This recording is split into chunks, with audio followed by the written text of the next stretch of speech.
नमस्कार स्टूडेंट्स हमारे YouTube channel में आपका स्वागत है। प्यारे बच्चों, हम टॉप 500 की सीरीज को कंटिन्यू करते हुए कुछ थ्योरम्स के ऊपर बात करेंगे जो ज्योमेट्री में आपकी बहुत हेल्प करती है। ज्योमेट्री के अंदर आपको ये थ्योरम आती है तो आप इनसे कई तरीके की प्रॉब्लम को ईजिली सॉल्व कर पाओगे। बच्चों, आज हम समझने वाले हैं कि साइन लॉ कैसे काम करती है, कोसाइन लॉ कैसे काम करती है, स्टुअर्ट थ्योरम कैसे काम करती है, अपोलोनियस थ्योरम कैसे काम करती है, और इसके ऊपर एक बेहद शानदार रिजल्ट भी हम दिखालेंगे।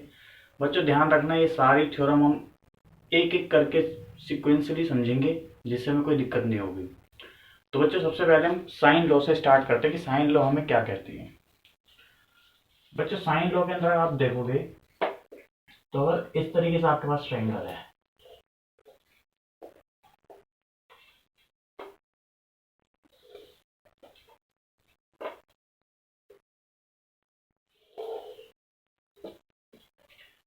इस तरीके से आपके पास अगर एक ट्रायंगल है, आप इसको ए से डिनोट करेंगे, इसको बी से, इसको सी से। बच्चों, ज्योमेट्री की स्टैंडर्ड नोटेशन से ये बोलते हैं कि ए के सामने जो साइड है उसको हम स्मॉल ए से डिनोट करेंगे, बी के सामने जो साइड है उसको स्मॉल बी से डिनोट करेंगे, एंगल सी के सामने जो साइड है इसको हम स्मॉल सी से डिनोट करेंगे। तो बच्चों, साइन लॉ के अकॉर्डिंग हम क्या लिख सकते हैं? साइन लॉ के अकॉर्डिंग ध्यान देना, साइन लॉ के अकॉर्डिंग क्या लिख सकते हैं? साइन लॉ के अकॉर्डिंग आप लिख सकते हो कि ए अपॉन साइन ए, बी अपॉन साइन बी, सी अपॉन साइन सी जो होगा बच्चों एक कांस्टेंट के बराबर एक वैल्यू होगी। तो वो कांस्टेंट क्या होता है बच्चों? ध्यान रखना, वो कांस्टेंट 2r होता है। बच्चों, आप सोच रहे होंगे कि ये 2r क्या होता है? तो ये बच्चों 2r जो है ये सरकम रेडियस होता है। सरकम रेडियस बच्चों ये परिवृत्त का त्रिज्या होती है। एक ऐसा ट्रायंगल जिसके वर्टिसेस से इस तरीके से सर्कल जा रहा है, तो इसका ये जो ये रेडियस होगा ये यहाँ पे r है। मैं आपको ये भी समझाऊंगा कि ये r कैसे r है, तो ध्यान देंगे। बच्चे ध्यान देना, हम यहाँ पे एक कंस्ट्रक्शन करेंगे, छोटा सा कंस्ट्रक्शन किस तरीके से करेंगे।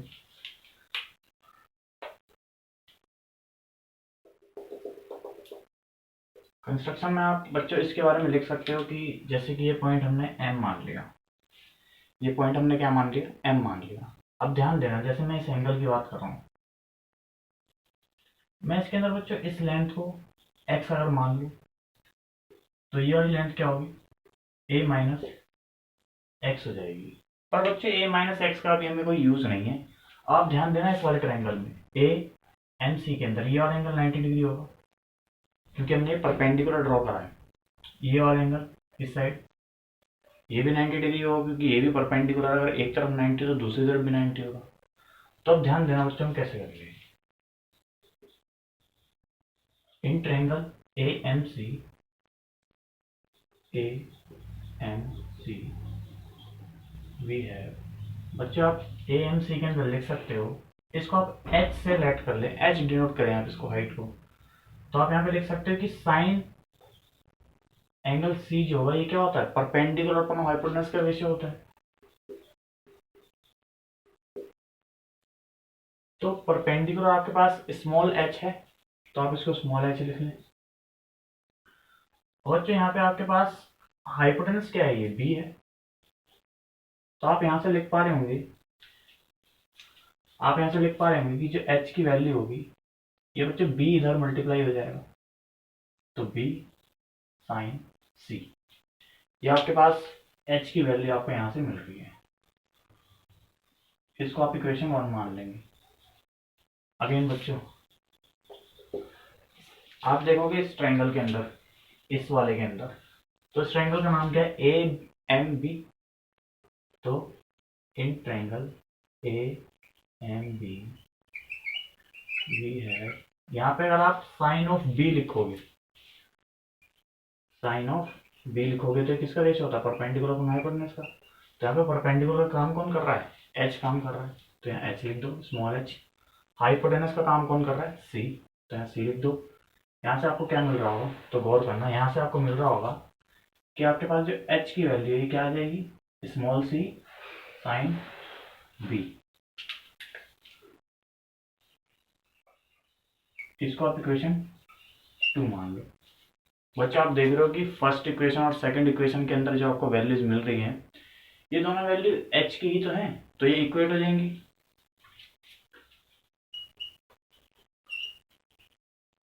From one and two we get, equation 1 एंड 2 में देखेंगे आप तो ये वैल्यू इसके बराबर हो जाएगी, तो बी अपॉन, सॉरी ये बच्चा आ रहा होगा B sine C is equal to small C sine C. बच्चा आप इसको इधर ला सकते हो क्रॉस मल्टीप्लिकेशन से नीचे, तो साइन सी अपॉन सी साइन बी अपॉन बी। बच्चा ध्यान देना, हमने ए से यहाँ पे परपेंडिकुलर डाला तो हमें इस सी एंगल के साथ और बी एंगल के साथ रिलेशन दिखाई दे रहा है। अगर हम ये परपेंडिकुलर इधर डाल दे तो हमें ए के साथ और सी के साथ दिखाई देगा, तो सी वाला फिर इससे इक्वेट हो सकता है इस रिजल्ट के अकॉर्डिंग। तो बच्चों इसी तरीके से जो तीसरा हमारे पास कंपोनेंट है ये ए वाला, ये भी बराबर आता है। तो ध्यान देना, हम इसी को इक्वेट कर सकते हैं तीसरे कंपोनेंट से। तीसरा कंपोनेंट क्या है बच्चों? साइन ए अपॉन ए। बच्चों मैं समझ रहा हूँ कि ये थ्योरम आप अच्छे से समझ पाए होंगे कि साइन लॉ क्या कहती है।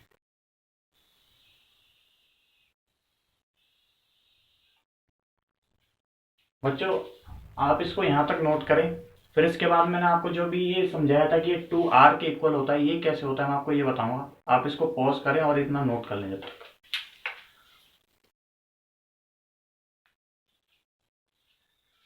बच्चों साइन लॉ के अंदर आगे चलते हैं, आगे हम ये बात समझेंगे कि 2r के बराबर क्यों होता है। ये r यहाँ पे सर्कम रेडियस कैसे है, ये बात समझते देखना पड़े, गौर से देखना इस बात को, ये आपको इजीली समझ में आ जाएगा। जैसे बच्चे मान लो ये हमने एक सर्कल लिया, इस सर्कल के अंदर अगर हम एक ट्रायंगल ड्रॉ करें, इसके अंदर की तरफ ड्रॉ करने जा रहे हैं, तो ध्यान देना, मान लो वो ट्रायंगल आपका इस तरीके से होगा।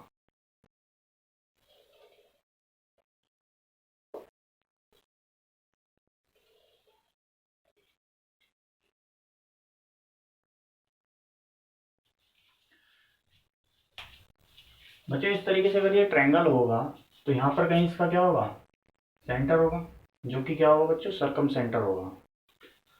अगर बच्चा आप इस लाइन को अगर यहाँ कनेक्ट कर दें, ऐसे ज्वाइन कर दें इसको, मान लो ये ए है, ये बी है, ये सी है। बच्चों ध्यान रखना, अगर सेंटर से कोई भी परपेंडिकुलर इस तरीके से आता है तो उस नीचे वाली कॉर्ड को क्या करता है, बाइसेक्ट करता है। बाइसेक्ट मतलब दो बराबर पार्ट में बांटेगा, तो इसके सामने जो साइड्स होती है वो तो ए होती है। यानी बच्चा ध्यान देना, ये जो बाइसेक्टेड साइड होगी क्या, ये वाली साइड क्या हो जाएगी, ये a/2 हो जाएगी। और ये क्या है, रेडियस है आपका कैपिटल आर। ठीक है, इसके बाद गौर करना आप, कैपिटल आर है। और बच्चों ध्यान दो जरा, ये वाला एंगल क्या है आपके पास, ये वाला एंगल ए है, तो बच्चे ये वाला एंगल क्या होगा, ये भी एंगल ए ही होता है। रीजन, तो ध्यान देना, सर्कल की एक प्रॉपर्टी होती है इस तरीके से कि अगर किसी आर्क से सरकमफ्रेंस पे जो एंगल बन रहा होगा ये थीटा है, तो ये पूरा क्या होगा, 2 थीटा होगा, ये 2 थीटा होगा। बच्चों ध्यान देना, यहाँ पर ये जो दो ट्रायंगल बनते हैं ये क्या होते हैं, दोनों कॉन्ग्रुएंट होते हैं। कॉन्ग्रुएंट कैसे ट्रायंगल्स होते हैं, ये एक आइडेंटिकल ट्रायंगल्स का पेयर होता है, यानी कि ये दोनों एंगल क्या होंगे, इक्वल होंगे। और अगर ये जो एंगल ए है तो ये पूरा एंगल क्या होगा, 2a होगा, तो ये दोनों एंगल क्या होंगे, हाफ हाफ, यानी कि ये एंगल क्या हो जाएगा, ए हो जाएगा। तो आगे समझते हैं जरा इस बात को। अब इस ट्रायंगल के अंदर देखते हैं, इस ट्रायंगल का नाम लिख लेते हैं, जैसे कि ओ है, ये एम है। इस ट्रायंगल के अंदर चलते हैं, in triangle O M C we है। अगर बच्चा आप यहाँ पे रिलेशन समझे साइन वाला, इस ट्रायंगल के अंदर अगर आप लिखोगे यहाँ पे साइन ए, तो साइन ए किसका रेशो होता है, परपेंडिकुलर हाइपोटेनस का। तो इस एंगल ए के हिसाब से परपेंडिकुलर ही होगा सामने वाली साइड। और हाइपोटेनस क्या हो गया, हाइपोटेनस तो सेम होती है, चाहे हम एंगल ये वाला ले लें चाहे ये वाला ले लें।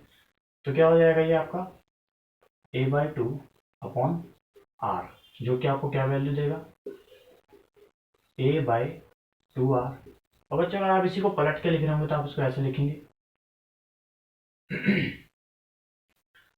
1 अपॉन साइन ए, और ये 2r is equal to 2r upon ए। इस a को आप क्रॉस मल्टीप्लीकेशन से इधर भी ला सकते थे। तो बच्चों आप ध्यान से देखोगे तो यही वाली तो बात है। तो हमने क्या करा, इसके लिए प्रूफ करा है। अगर आप परपेंडिकुलर यहाँ से डालोगे तो आप बाकियों के लिए भी प्रूफ कर सकते थे, और यहाँ से डाल देते तो इन दोनों के लिए भी क्या हो जाता है, ये प्रूफ हो जाता। बच्चों यहाँ तक मैं समझ रहा हूँ कि आपको समझ में आया होगा, इसको नोट करें। फिर उसके बाद हम अपनी अगली लॉ के ऊपर चलते हैं, जो कि कोसाइन लॉ। कोसाइन लॉ एक ट्रिग्नोमेट्री से निकाली गई लॉ है, जो कि ज्योमेट्री के अंदर खूब यूज होती है, इसलिए आप इसको यहाँ तक नोट करें। फिर अगले हम कोसाइन लॉ पे चलते हैं।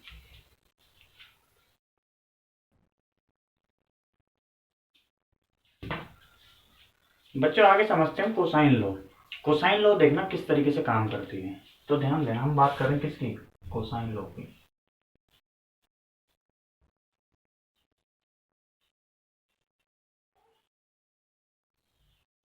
जैसे हम मान लो हम एक ट्रायंगल ले लेते हैं इस तरीके से।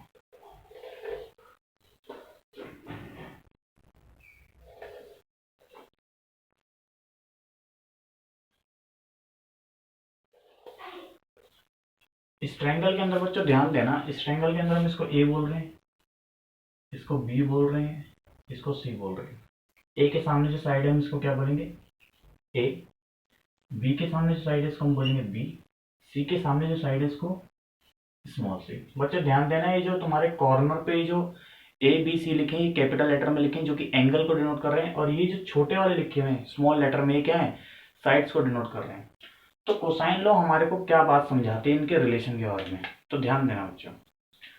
कोसाइन लॉ आपको बताती है कि अगर आप लिख रहे होंगे ए स्क्वायर, तो इसकी जो वैल्यू होती है ये होती है B square plus C square minus 2bc cos A.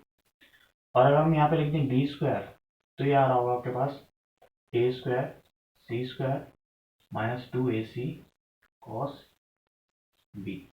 अगर बच्चों आप इसको लिख दोगे सी स्क्वायर, तो ये आ रहा होगा आपके पास बी स्क्वायर ए स्क्वायर माइनस 2ba कॉस सी।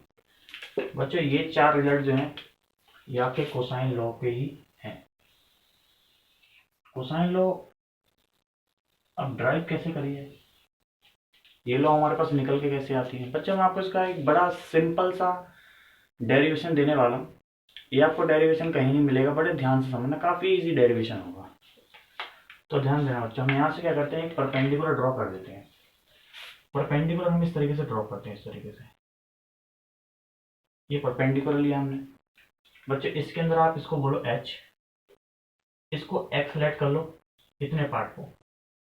तो ये पार्ट क्या हो जाएगा आपके पास, a माइनस एक्स। तो इसके बाद समझना, इसको आपने एच से डिनोट करा। बड़े ध्यान से समझना कि ये लॉ कैसे कैसे काम करती है। सबसे पहले आप इस ट्रायंगल के अंदर देखो, इस वाले के अंदर ए, इसका नाम m लिख दो, ए एम सी के अंदर।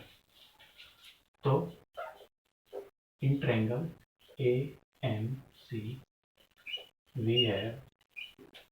यहाँ पर बच्चा आपको दिखाई दे रहा होगा ये जो b का स्क्वायर, ये जो h का स्क्वायर होगा, ये क्या होगा b square minus x square by Pythagoras theorem. अगर आपको पाइथागोरस थ्योरम अप्लाई नहीं करनी आती, पाइथागोरस थ्योरम नहीं पता, तो आप हमारे 10th क्लास की ट्रायंगल चैप्टर की प्लेलिस्ट चेक करना, उसके अंदर आपको बहुत अच्छी तरीके से पाइथागोरस समझाई गई है। तो बच्चे यहाँ ध्यान देना, आप यहाँ पे लिख पाओगे कि जो एच स्क्वायर होगा ये P square minus x square होगा।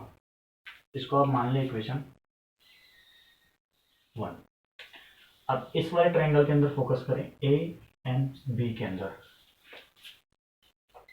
इन triangle A M B. A and B के अंदर आप देख पा रहे हो कि ये आपके पास क्या है, परपेंडिकुलर। अगर आप यहाँ पे लिखना चाहो तो लिख सकते हो कि जो एच स्क्वायर की जो वैल्यू होगी वो क्या होगी, सी square minus A minus x square. तो यहाँ पर जो एच स्क्वायर की जो वैल्यू होगी ये क्या होगी, सी square minus A minus x square. इसको आप इक्वेशन 2 मान लेंगे। तो आप फर्स्ट और सेकंड इक्वेशन के अंदर बड़े गौर से देखना, फ्रॉम 1 एंड 2 वी गेट, देखो बच्चों ये भी एच स्क्वायर की वैल्यू है, ये भी एच स्क्वायर की वैल्यू, तो दोनों को इक्वेट कर सकते हैं। तो हम लिखेंगे B square minus x square is equal to C square minus A minus x square. बच्चों ध्यान देना, यहाँ पे आप इस माइनस वाले को उधर ले जाओ और इस वैल्यू को उठा के इधर ले आओ।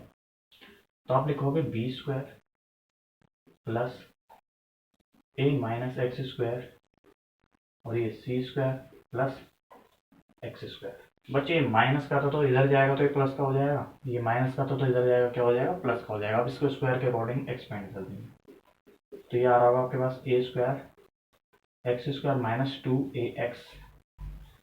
बच्चे यहाँ पर क्या हो रहा हो, यहाँ पर तो ऐसे है, बड़े गौर से देखोगे तो आपको ये दो टर्म्स कटती हुई दिखाई दे रही होंगी कि ये और ये दो वैल्यूज कैंसिल आउट हो जाएंगी। तो इसके बाद कैसे करेंगे तो बड़े ध्यान से देखना, इस टर्म को उठा के उधर ले आओ, इसको उठा के इधर ले आओ। तो ए स्क्वायर बी स्क्वायर तो हमारे पास पहले से ही था ये दोनों, इसको उठा के और इधर ले आएंगे तो क्या हो जाएगा, ये सी स्क्वायर हो जाएगा। सी स्क्वायर अगर ये हो जाएगा और इस वैल्यू को उठा के इधर ले आओ तो 2ax। अब बच्चे ध्यान देना, अगले स्टेप में आप क्या करो कि टू इसको 2a को उठा के इधर नीचे की तरफ ले आओ। ठीक है बच्चों, तो ध्यान देना,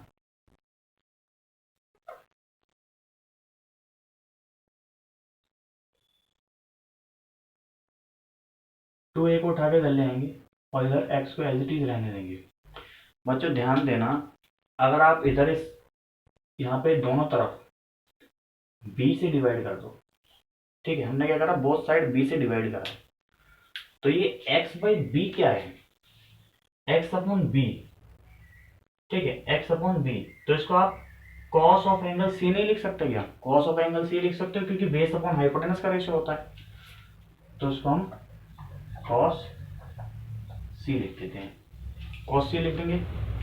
बच्चे क्रॉस मल्टीप्लाई से इधर मल्टीप्लाई हो जाएगा, ए स्क्वायर बी स्क्वायर माइनस सी स्क्वायर और ये 2ab कॉस सी।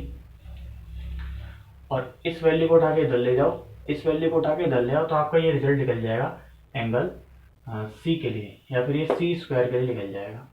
तो सी स्क्वायर क्या आ रहा होगा, A square B square minus 2ab cos सी।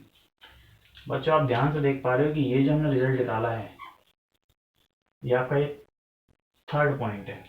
अगर आप बच्चों इस x को इधर लेने की बजाय इधर लेते तो ये b के लिए रिलेशन निकल रहा होता, और अगर आपने ये परपेंडिकुलर इधर डाला होता तो आप a के लिए और c के लिए निकाल सकते थे। तो ये तीनों रिजल्ट इस तरीके से निकाले जा सकते हैं, ये एक ही इनफ है आपको ये लॉ समझाने के लिए। तो बच्चों आप इसको अच्छी तरीके से नोट कर लें, वीडियो को पॉज करें और समझें कि किस तरीके से रिजल्ट निकाला जा सकता है। काफी इजी मेथड है, इस तरीके से आप निकाल सकते हो। इसके बाद हम अपनी अगले थ्योरम की तरफ मूव करेंगे जो कि स्टुअर्ट थ्योरम। तो बच्चों इसको यहाँ तक नोट कर लें।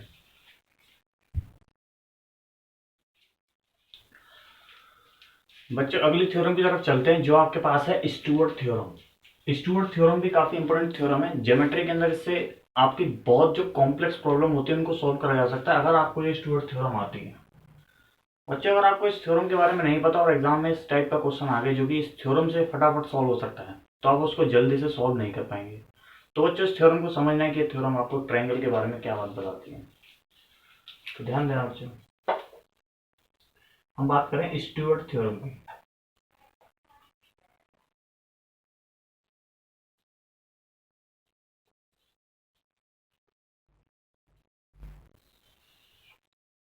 तो ध्यान देंगे,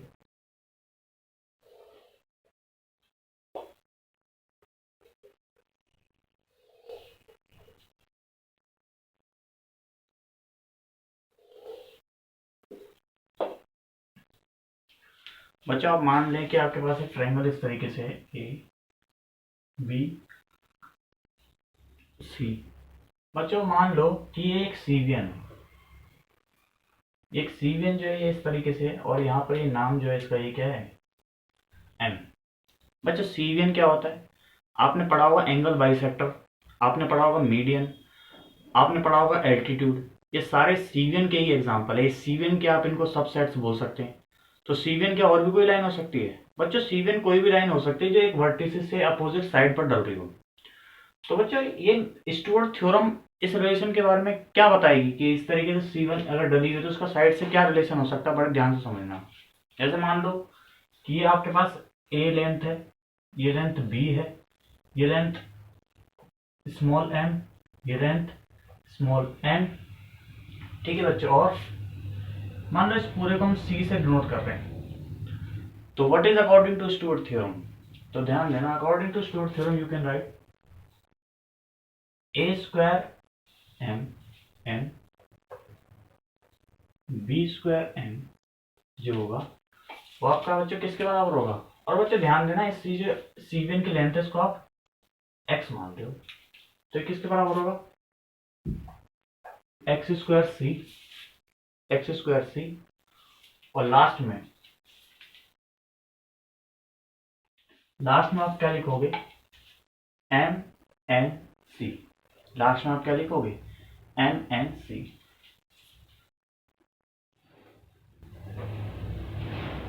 लास्ट में आप इसको एम एन सी लिख सकते हो। बड़े ध्यान से देखना बच्चों,